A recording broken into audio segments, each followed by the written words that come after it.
Collection is a Super Mario World hack I found on SuperMarioWorldCentral.com by creator Zman. It is a fun and decently challenging hack with 15 different levels, all with greatly varying environments.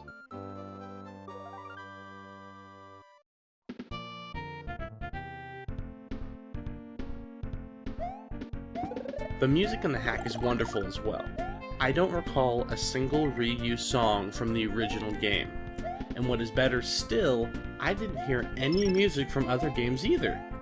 Don't get me wrong, having either original music, other game music, or the original Super Mario World tracks doesn't make or break a hack. It just shows that the hack creator took the time to give the hack a little extra polish.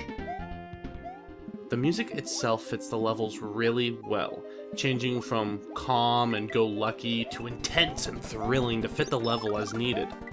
The only song I ever got tired of was in Cliffs and Canopy, and that was only because I had spent so much time in it looking for the last secret level of the game for this review. Even then, I think it was more of just frustration, really. There is very little in the way of new sprites included in the game. There are a few new colors of Koopa Troopa and one sprite that is no more than a background piece used in the final boss fight. Though that is not to say there is nothing artistically new in this game. The backgrounds are absolutely beautiful. Most of them invoke a feeling of wide open expanse and freedom, with backgrounds ranging from sprawling deserts, grasslands, and mountain ranges. All of them are much more detailed than the original Super Mario World game, but done in a way that they feel like they fit with the aesthetic still.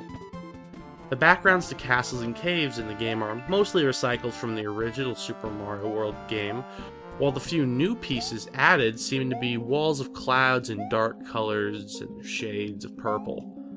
The artistic choices don't affect gameplay much, except for the translucent crystals in the level Crystal Craze, and the lighting changes in Dusky Desert. In the Crystal Craze level, there is a significant use of translucent colored crystal platforms that are sometimes difficult to see as the level speeds up. Though it isn't horrible, it affects gameplay enough to warrant mentioning. In Dusky Desert, the level is shown only through a silhouette, which makes it difficult to see enemies sometimes. Though for the most part, it isn't that bad, and I personally think it's a very cool effect to be included. Now moving on to the level design, a personal favorite of mine. While I don't think it is difficult to make fair, fun levels, I think it is really difficult to create memorable levels. And were these memorable? If you told me a name of a level, I could describe it to you in detail. And the best part was that they were all fun and challenging. Each level had something different to it, and most of them introduced a brand new mechanic for the stage. Though because this was a short hack, we didn't really get to see the mechanic in any other levels. Like I said, the levels were challenging, but overall fair. The only time I had found myself getting annoyed was in the level The Void Revisited. That level was especially dark and was very puzzle-based. While I don't mind a good puzzle, one of them was completely in the dark, and it was tough to see what I was doing. There are not many secrets in the game. I believe there are 3 or 4 secret exits. All of them were not hard to find if you were actually looking for them, but hidden well enough that you did have to be looking for them. The only one that I had a problem with was the one in Cliffs and Canopies. Looking back on it, it wasn't that hard to spot the platform that the key was on. But because the level had those trees that are in the foreground, I spent most of my time trying to hit any blocks that may have been hidden behind and higher up in the trees. That, and I kept using a pipe shortcut that put me past where the key to the secret was. So yeah, that kind of impaired my ability to find it. The one thing that really bothered me about the level design though was the bosses. Compared to the levels, the bosses had a big spike in difficulty. There are a total of 4 boss fights in the game. The first one isn't bad. It is Wendy's pipe fight from the Super Mario World games, except with Larry and a few more fireballs, and different sized pipes. The second fight with Larry is when it gets difficult. He begins to throw balls at you from higher platforms. Some of them you can grab and throw back at him. The hard part is hitting him instead of breaking the ball against incoming balls. The third Larry boss fight happens in the last castle. Same fight as the previous one, except there are 2 pits and a line of spikes under Larry's platform, so you can't get right underneath him to throw the balls directly up, like you could in the previous one. It forces you to have to throw the balls at him from an angle and up, which is hard to do since you have to turn around mid-air so you don't land on the spikes and you don't fall down the pit. It took me several tries to beat this one. However, that fight is nothing compared to your fight with Bowser in the second half of the level. Thankfully, there's a checkpoint after the Larry fight, so you don't have to go all the way back if you die. The first phase of the fight is jumping through a level where the sole enemy is Bowser's quote-unquote clones, who jump, stomp, throw hammers, and breathe fire at you. What makes it that much more difficult is the fact that it is a scrolling level. It broke my heart when I game overed on that fight. While I don't mind playing through most of the other levels to get back, I had to play the Void Revisited level and fight Larry once again. The second phase of the fight is easier but still very difficult. You need to play through another scrolling level while being chased by the real Bowser in a tank.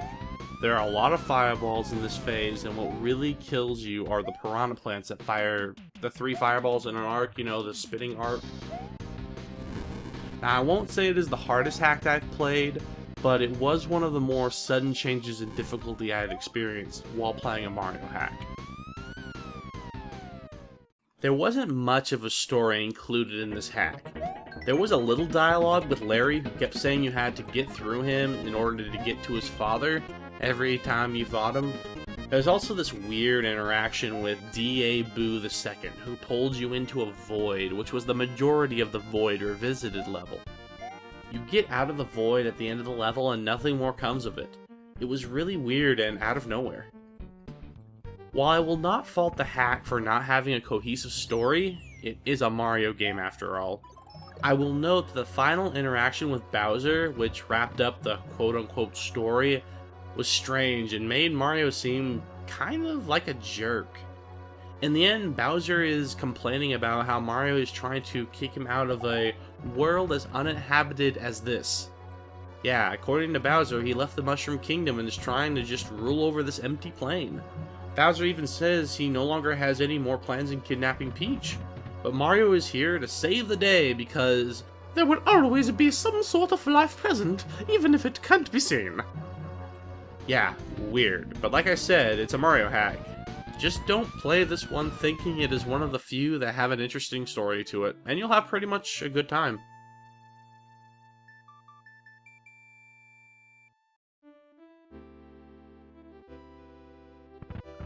Collection by Zman is a fun, short hack that took me about 3 hours to beat, though I am sure it could be beaten faster by a more skilled Mario player. While there is nothing interesting story-wise, the gameplay is fun and is presented in a fantastic light because of the top-notch music and the artwork. While there are a few rough patches, the rest of the game is more than worth playing all the way through for. Here on HackQuest, I rank the hacks I review based on how it is designed as a game and how much I personally enjoy it. As a game, I rank this 4 out of 5 laser shrooms. In personal fun, I rank this game 4.5 out of 5 laser shrooms. I hope you enjoyed the show. The links to the Mario hack just reviewed are in the description below. If you're new to Mario hacks and you'd like to find out how to play them yourself, just go ahead and go to this video right here, where I describe how you can download the hacks yourself and patch them so you're able to play on your local emulator. If you want to see more Super Hack Quest, go ahead and click the link here, and that'll take you to the playlist where all the current episodes are out now. If you're on mobile, all links will also be in the description. Thank you for watching.